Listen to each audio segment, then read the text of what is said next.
ये जंगल है और यहाँ सब अपने अपने शिकार के लिए बैठे हैं और शिकार वही करेगा जिसके पास सियासी ताकत होगी। ऐसा इसलिए कहा जा रहा है क्योंकि राज्यसभा की कई सीटें खाली हो रही है और ऐसे हालात में लोग अपनी अपनी हिस्सेदारी, अपनी अपनी दावेदारी को लेकर के तरह तरह की बातें करते नजर आ रहे हैं। दरअसल ये पूरा मामला जुड़ा हुआ है दिवंगत सांसद मोहम्मद शहाबुद्दीन की पत्नी हिना शहाब से, इसलिए कि पिछली बार जो सियासत में एक करवाहट आई थी आरजेडी परिवार और हिना शहाब के परिवार के दरमियान, वो इसलिए था कि उनके समर्थक ये चाहते थे कि हिना शहाब को राज्यसभा भेजा जाए। लेकिन अब जबकि राज्यसभा की कई सीटें खाली होने वाली है, आरजेडी से भी 2 लोगों को राज्यसभा जाना है, तो ऐसे हालात में फिर से एक बात सामने आने लगी है। समर्थकों का ये कहना है, जो साहेबवादी अपने आप को कहते हैं, कि हिना शहाब को सियासत में वो हिस्सेदारी, वो इज्जत, वो रुआब मिलना चाहिए जिसकी वो हकदार है, इसलिए कि साहिब सीवान ने अपनी जिंदगी में वो सब कुछ किया जो सियासत में ईमानदारी से किया जाता है। और ऐसे में ये बात सामने आने लगी है कि हिना शहाब के साथ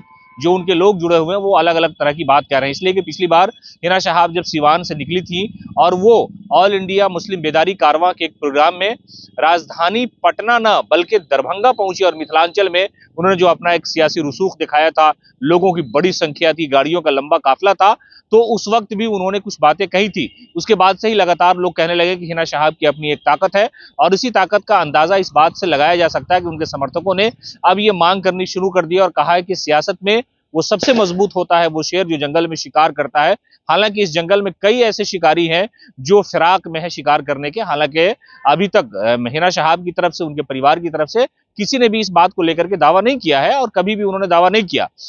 लेकिन ऐसा कहा जा सकता हो सकता है कि दाव ऐसा खेला जाए। राजद सुप्रीमो लालू प्रसाद यादव के बारे में कहा जाता है कि सियासत के वो मजे हुए खिलाड़ी हैं और सेकुलर नेताओं में एक तरह से वो चाणक्य की भूमिका में होते हैं कि कब कौन सा फैसला ले ले, कब किसको कहां से कहां पहुंचा दे, ये कोई नहीं जानता। तो हो सकता है कि जो लोकसभा चुनाव आना है 2024 की जो रणनीति बनाई जा रही है और जिस तरह से जाति आधारित गणना की रिपोर्ट आई, उसके बाद ये मांग उठने लगी कि भाई जो सियासी हिस्सेदारी है मुसलमानों की 18 से 20% की, उसमें तो उन्हें हिस्सा मिलना ही चाहिए। और ऐसे हालात में लोगों ने कहा कि अगर बिहार में कोई नेता है तो वो हिना शहाब के अलावा कोई भी नहीं हो सकता। और इसका जो प्रमाण देने की कोशिश उनके कार्यकर्ताओं ने की वो दरभंगा दौरे के दौरान किया कि जब वो सिवान, गोपालगंज, मोतिहारी, मुजफ्फरपुर, समस्तीपुर होते हुए दरभंगा पहुंची थी तो लोगों का लंबा जमावड़ा था, गाड़ियों का काफिला था और इस बात से अंदाजा लगाया जा रहा था कि ये सियासी हिस्सेदारी की बात अब निकल पड़ी है। और चुनाव से ठीक पहले इस हिस्सेदारी पर जो लोग अपनी अपनी राय रख रहे हैं उसमें यह बात भी आ गई है कि हिना शहाब को ये लोग चाहते हैं कि राज्यसभा भेजा जाए। जिस तरह से ऑल इंडिया मुस्लिम बेदारी कारवां के राष्ट्रीय अध्यक्ष नजर आलम ने प्रोग्राम करवाया और फिर उसके बाद हिना शहाब को वहां लेकर के गए, बड़ा एक सियासी हलचल हो गया था। तो उनके समर्थक ये कह रहे हैं कि अपनी हिस्सेदारी चाहिए तो आपको मजबूती से खड़ा होना पड़ेगा और खड़ा इसलिए होना पड़ेगा क्योंकि 2024 का जो चुनाव है वो बिल्कुल नजदीक है।